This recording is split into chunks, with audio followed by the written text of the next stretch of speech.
Hi friends, നമുക്കിന്നൊരു മീൻ പീര തയ്യാറാക്കിയാലോ? നമ്മളിന്ന് മത്തി വെച്ചിട്ടാണ് മീൻ പീര തയ്യാറാക്കുന്നത്.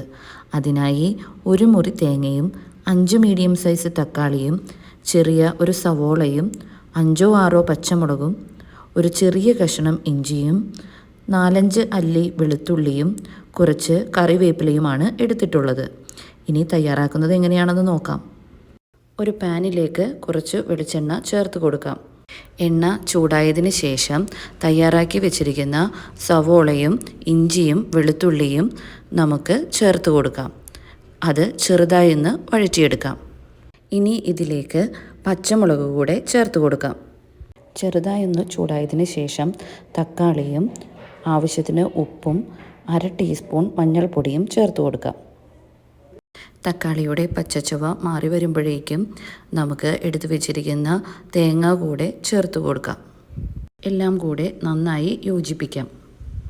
ഇതെല്ലാം ചെറുതായി മൂത്ത് വരുമ്പോഴേക്കും എടുത്തു വെച്ചിരിക്കുന്ന മത്തി ചെറിയ ചെറിയ കഷ്ണങ്ങളായി മുറിച്ചത് നമുക്ക് അതിലേക്ക് ഇട്ട് കൊടുക്കാം. ചെറുതായി ഒന്ന് മിക്സ് ചെയ്ത് എടുക്കാം. ഇതിലേക്ക് 1.5 ഗ്ലാസ് വെള്ളം കൂടെ ചേർത്ത് കൊടുക്കാം. ഒന്നും കൂടെ മിക്സ് ചെയ്തതിന് ശേഷം അടച്ചു വെച്ച് നമുക്ക് മീൻ വേവിച്ചെടുക്കാം.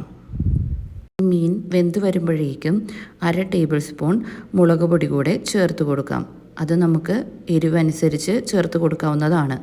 ഇതിൽ പുളി എന്തെങ്കിലും കുറവായി തോന്നുകയാണെങ്കിൽ ഒരു ചെറിയ കഷ്ണം കുടംപുളി കൂടെ നമുക്ക് ചേർത്ത് കൊടുക്കാവുന്നതാണ്. അങ്ങനെ നമ്മൾ ഒഴിച്ചു കൊടുത്ത വെള്ളം മുഴുവനും വറ്റി വന്നിട്ടുണ്ട്. ഇനി നമുക്ക് ഫ്ലെയിം ഓഫ് ചെയ്യാം. നമ്മുടെ രുചികരമായ മീൻ പീര തയ്യാറായി കഴിഞ്ഞിട്ടുണ്ട്. എല്ലാവരും സബ്സ്ക്രൈബ് ചെയ്യാൻ മറക്കല്ലേ.